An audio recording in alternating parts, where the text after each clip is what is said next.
सामान्य हिंदी व्याकरण में आप सबका स्वागत है। आज हम आपको अव्यय के भेद के बारे में पढ़ाएंगे।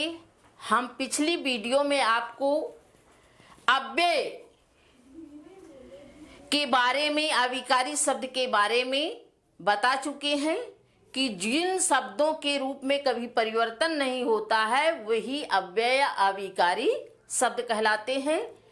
इसमें हमने आपको बताया था कि अव्यय के 5 भेद होते हैं: क्रिया विशेषण, संबंध बोधक, समुच्चय बोधक, विस्मय आदि बोधक और निपात।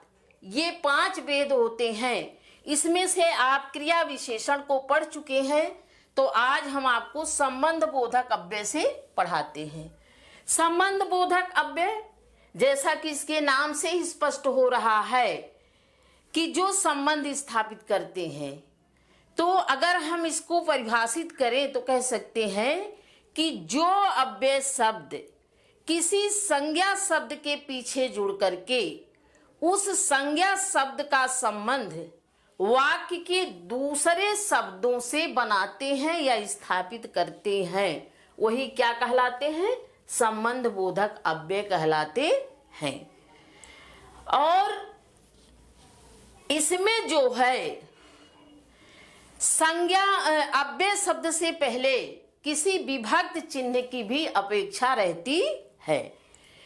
तो ये संबंध बोधक अव्यय शब्द कौन कौन से हैं? जैसे निकट है, दूर है, आगे है, पीछे है, अंदर है, बाहर है, पास है, ओर है, तरफ है, पार है, द्वारा है, लिए है, अलावा है आदि। ये जो है किसी संज्ञा शब्द के पीछे आकर के और उस संज्ञा शब्द का संबंध जो है वाक्य दूसरे शब्दों से स्थापित करते हैं या बनाते हैं।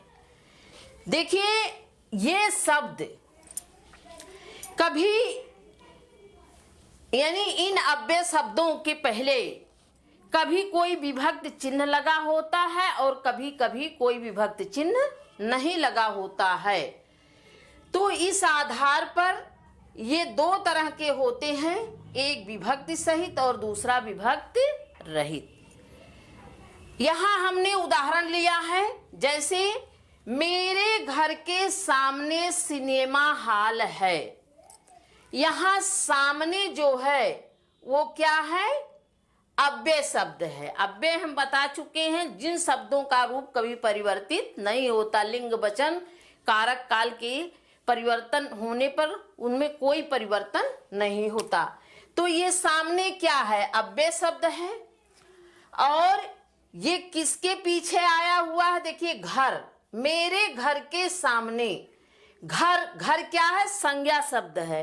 ये संज्ञा शब्द के पीछे आकर के घर, संज्ञा शब्द का संबंध जो है दूसरे शब्दों से स्थापित कर रहा है। यहाँ देखिए, मैं घर का संबंध किससे स्थापित कर रहा है? सिनेमा हॉल से। मेरे घर के सामने सिनेमा हॉल है। तो यहाँ सामने शब्द जो है, यहाँ विभक्त चिन्ह भी आया हुआ है के, तो के सामने जो है मेरे घर का संबंध किससे स्थापित कर रहा है? सिनेमा हॉल से स्थापित कर रहा है। तो यहाँ विभक्ति के साथ आया हुआ है अव्यय शब्द। जैसे ये के विभक्ति है, तो ये विभक्ति के साथ आकर के ये अव्यय शब्द मेरे घर का संबंध जो है सिनेमा हॉल से स्थापित कर रहा है। तो आप लोगों ने देख लिया कि जैसा अभी हमने परिभाषा बताया कि जो अव्यय शब्द जो हैं वो किसी संज्ञा शब्द के बाद जुड़ करके उसका संबंध वाक्य के दूसरे शब्दों से स्थापित करते हैं, वही क्या होते हैं? संबंध बोधक अव्यय होते हैं। तो है आपने देख लिया। और ये भी हमने बताया कि उसमें विभक्त चिन्ह की भी अपेक्षा रहती है या कभी विभक्त चिन्ह के बिना भी आ सकते हैं।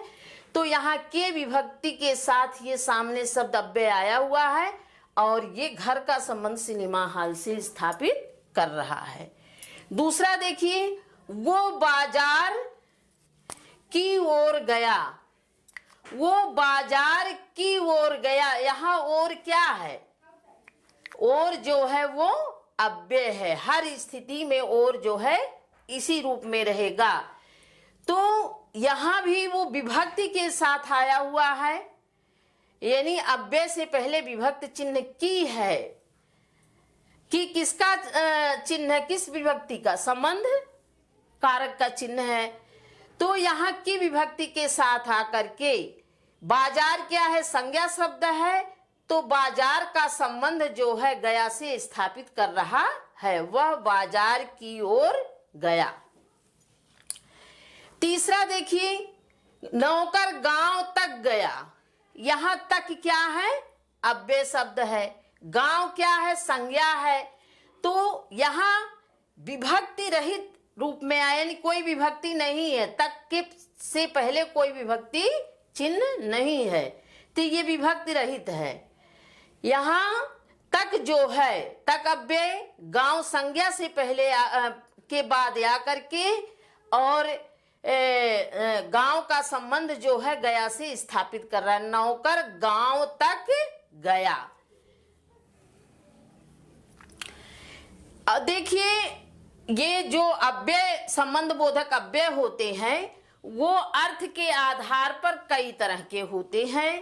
कालवाचक, स्थानवाचक, दिशावाचक, कारणवाचक, साधनवाचक, सादृश्यवाचक, सीमावाचक, कई तरह के होते हैं। तो हमने उदाहरण के द्वारा इसको समझाया हुआ है। यहाँ आपने देख लिया कि अव्यय जो संबंध बोधक अव्यय विभक्ति के साथ भी आते हैं और विभक्ति के बिना भी आते हैं। अब यहाँ देखिए कि ये अर्थ के आधार पर कई तरह के होते हैं। जैसे राम के बाद कोई अवतार नहीं हुआ। बाद क्या है? समय बता रहा है। राम के बाद, बाद अव्यय शब्द है।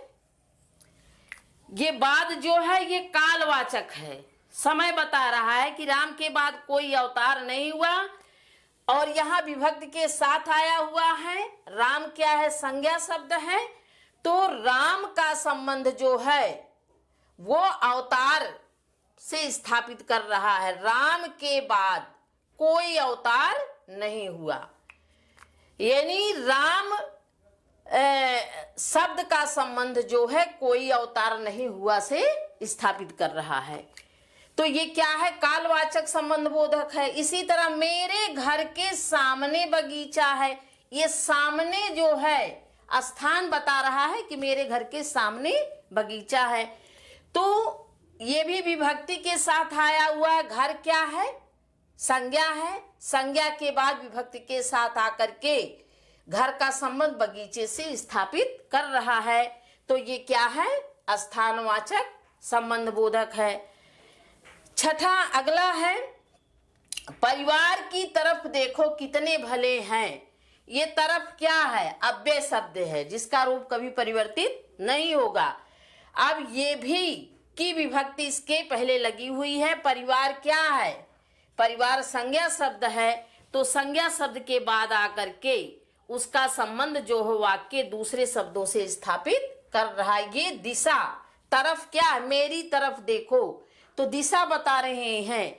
तो ये क्या है? दिशावाचक संबंध बोधक अव्यय है। इसी तरह रावण अपनी दुष्टता के कारण मारा गया, यानी रावण के मरने का कारण क्या था? उसकी दुष्टता। तो ये कारणवाचक संबंध बोधक है, कारण बता रहा है। तो रावण अपनी दुष्टता के कारण मारा गया। तो यहां जो है ये रावण के मारने का कारण बता रहा है, और रावण अपनी दुष्टता का संबंध मारा गया से, रानी रावण का संबंध जो है वो मारे जाने से जोड़ रहा है। तो ये क्या है? कारणवाचक संबंध बोधक है। वह अपने मित्र के सहारे ही पास हो सकता है, यानी उसके पास होने का साधन क्या है? उसका मित्र है। तो सहारे, यहां सहारे क्या है? वो अव्यय है। कौन अव्यय? साधनवाचक संबंध बोधक अव्यय है। तो ये मित्र, मित्र क्या है? संज्ञा शब्द है। तो ये संज्ञा शब्द के पीछे आकर के उसका संबंध जो है आगे वाले शब्दों से जोड़ रहा है। इसी तरह से मानसी के समान मीरा भी सुंदर है, यानी मीरा मानसी के समान सुंदर, यहाँ सादृश्यवाचक संबंध बोधक अव्यय है, समानता स्थापित की जा रही है। इसी तरह से समुद्र पर्यंत ये पृथ्वी तुम्हारी, यहाँ सीमा बताया जा रहा है, यानी पूरे समुद्र तक पृथ्वी तुम्हारी है, तो सीमा बताया जा रहा है, तो यहाँ सीमावाचक संबंध बोधक अव्यय है।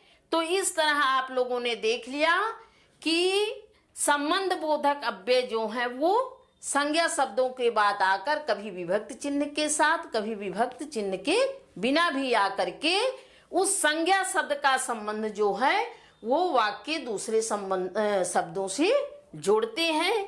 तो यहाँ देखिए, पहचानने के लिए, अगर आपको परीक्षा में पहचानने के लिए आ जाए तो अक्सर आप लोगों ने देखा कि जो षष्ठी का संबंध कारक का जो चिन्ह है का, की, के आदि जो है वो अव्यय शब्दों से पहले आया रहता है। जैसे संबंध कारक संबंध स्थापित करता है, ऐसे ही संबंध बोधक अव्यय भी संबंध ही स्थापित करता है। तो इसको पहचानने का यही आसान तरीका है। चलिए हम दूसरा लेते हैं, समुच्चय बोधक अव्यय। वो समुच्चय बोधक अव्यय वो अव्यय शब्द होते हैं जो संज्ञा या क्रिया की विशेषता ना बता करके दो शब्दों को या दो वाक्यांशों को या दो वाक्यों को जोड़ने का काम करते हैं, यानी ये शब्दों और वाक्यों को जोड़ने का काम करते हैं, वो समुच्चय बोधक अव्यय होते हैं। जैसे और है, या है, वाह है, यौम है, अथवा है, परंतु है, किंतु है, लेकिन है, अगर है, इसलिए है, अतः है, ये सब शब्द जो हैं वो दो शब्दों को या दो वाक्यों को जोड़ने का काम करते हैं। जैसे राम आंधी आई और पानी बरसा, यहाँ देखिए और शब्द क्या है, यही जो है वो समुच्चय बोधक अव्यय है, जो दो वाक्यों को, आंधी आई पानी बरसा, दोनों को जोड़ने का काम कर रहे हैं। अगर यहाँ और ना होता तो ये आंधी आई पानी बरसा ये दोनों अलग अलग होते, लेकिन बीच में और आकर के दोनों को जोड़ रहा, आंधी आई और पानी बरसा, आंधी आई और पानी बरसाते, ये और क्या है, समुच्चय बोधक अव्यय है। इसी तरह से राम और श्याम मित्र हैं, यहाँ और शब्द जो है राम और श्याम को जोड़ रहा है, यानी दो शब्दों को जोड़ रहा है। राम और श्याम मित्र हैं, दो शब्दों को जोड़ रहा है, तो ये क्या है, समुच्चय बोधक अव्यय है। तुम हमारे घर आओगे या मैं तुम्हारे घर आऊं, तुम हमारे घर आओगे एक वाक्य ये हो गया, मैं तुम्हारे घर आऊं एक वाक्य ये हो गया, और यह शब्द जो है उन दोनों शब्दों को क्या कर, दोनों वाक्यों को क्या कर रहा है, जोड़ रहा है। तुम हमारे घर आओगे या मैं तुम्हारे घर आऊं, तो ये दो वाक्यों को जोड़ रहा है, समुच्चय बोधक अव्यय। सीता आई मगर गीता नहीं आई, यहां देखिए सीता आई एक वाक्य, गीता नहीं आई एक वाक्य, मगर जो है वो दोनों वाक्यों को जोड़ रहा है। इसी तरह से तुमने अपराध किया है इसलिए सजा पाओगे, यहाँ कारण बता रहा है, तुमने अपराध किया है इसलिए ये क्या है, समुच्चय बोधक अव्यय, इसलिए ये कारण बता रहा है, इसलिए सजा पाओगी। ये इसलिए शब्द जो है दोनों वाक्यों को जोड़ रहा है। मैं दाल रोटी और सब्जी खाता हूं तथा थोड़ी देर बाद दूध पीता हूं, देखिए ये संयोजन का कार्य कर रहा है, ये तीन वाक्यों को जोड़ रहा है।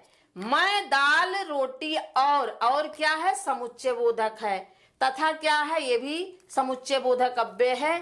मैं दाल रोटी और सब्जी खाता हूँ तथा थोड़ी देर बाद दूध पीता हूँ। तो इसको भी जानने का समझने का आसान तरीका है कि यहाँ और से या से या वा से अथवा से परंतु से किंतु से लेकिन से मगर से इसलिए से, ये इन जो है वे शब्दों से दो शब्दों को या दो वाक्यों को, तीन वाक्यों को जोड़ा जाता है। तो इसको भी आप लोग आसानी से पहचान जाओगे। चलिए अगला है विस्मय आदि बोधक अव्यय। विस्मय आदि बोधक अव्यय जिन अव्यय शब्दों से शोक को, हर्ष को, आश्चर्य को, घृणा को प्रकट किया जाता है, वही क्या कहलाते हैं, विस्मय आदि बोधक अव्यय कहलाते हैं। अब ये है जैसे हाय है, बाप रे, शाबाश, अरे वाह वाह कितना मीठा। जैसे हाय रे, बाप रे, शाबाश, अरे वाह आदि शब्द आते हैं इसमें, जिसके द्वारा दुख प्रकट किया जाता है या आश्चर्य प्रकट किया जाता है, हर्ष प्रकट किया जाता है। देखिए जैसे उदाहरण, वाह कितना मीठा आम है। वाह यहाँ खुशी, आम खा करके खुशी जो है, प्रसन्नता को व्यक्त किया जा रहा है, वाह। इसके आगे देखिए इस विस्मय आदि बोधक जो शब्द होते हैं उनके आगे जो है ये चिन्ह विस्मय आदि बोधक का लगा दिया जाता है।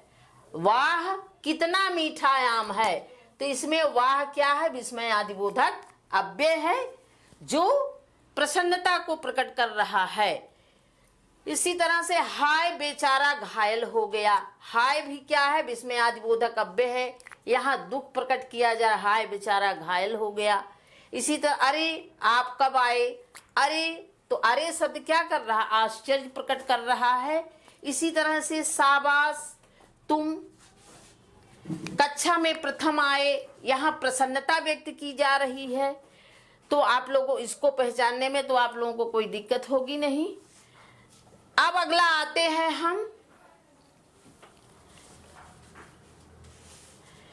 निपात पर। निपात देखिए, निपात वे अव्यय शब्द होते हैं जो वाक्य में किसी शब्द के पीछे लग करके उस शब्द को विशेष बल प्रदान करते हैं, उस शब्द पर विशेष जोर देते हैं, वही निपात अव्यय कहलाते हैं। जैसे ही है, जो है, भी है, नहीं है, मत है, क्या है, काश है, तो है, तक है आदि है।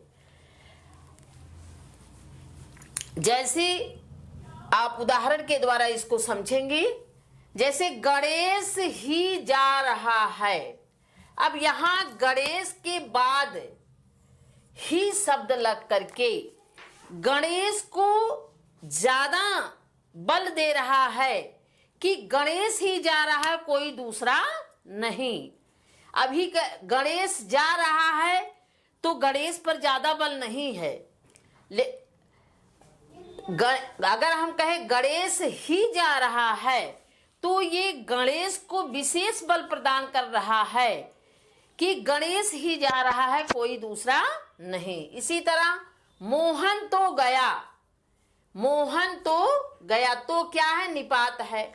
मोहन तो गया था, यानी मोहन गया था, इसमें कोई संदेह की बात नहीं है। इसी तरह रमेश भी आ रहा है, यहाँ रमेश के बाद भी शब्द लग करके रमेश पर ज्यादा बल दे रहा है कि रमेश भी आ रहा है।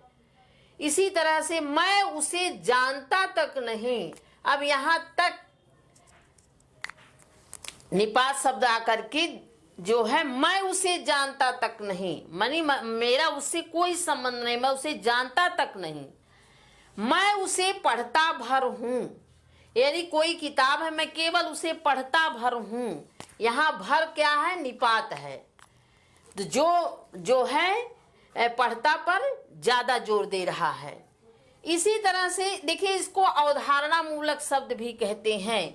ये शब्द के पीछे लग करके उसके अर्थ में बहुत ही परिवर्तन कर देता है। जैसे यहाँ देखिए, रवीश ने मुझे ही मारा, यहाँ ही जो है ये निपात शब्द है, यानी रवीश ने मुझे ही मारा, यानी किसी अन्य को नहीं मारा, केवल मुझे ही मारा। इसी तरह से अगर यही शब्द की जगह बदल जाए, जैसे रवीश ने ही मुझे मारा, अब ही जो है वो ने के जो है ने के बाद लग गया, रवीश ने ही मुझे मारा, यानी रवीश ने ही मुझे मारा, किसी दूसरे ने नहीं मारा। रवीश ने ही मुझे मारा, रवीश ने ही मुझे मारा, किसी दूसरे ने नहीं मारा। अगला देखिए, रवीश ने मुझे मारा ही है, अब ही शब्द यहाँ मारा के पीछे लग गया, यानी रवीश ने मुझे मारा ही है और कुछ नहीं किया, केवल मारा ही है। तो इस तरह से ये निपात शब्द जो है वाक्य में किसी भी शब्द के पीछे लग करके उसके अर्थ को भी बदल देते हैं, और जिस शब्द के पीछे लगते हैं उसको विशेष बल प्रदान करते हैं। तो ये आपका अव्यय का चारों भेद जो है वो आप लोगों ने पढ़ लिया, और मैं समझती हूँ कि अब समझ भी इसको अच्छे से लिए होंगे। तो आज के लिए इतना ही, धन्यवाद।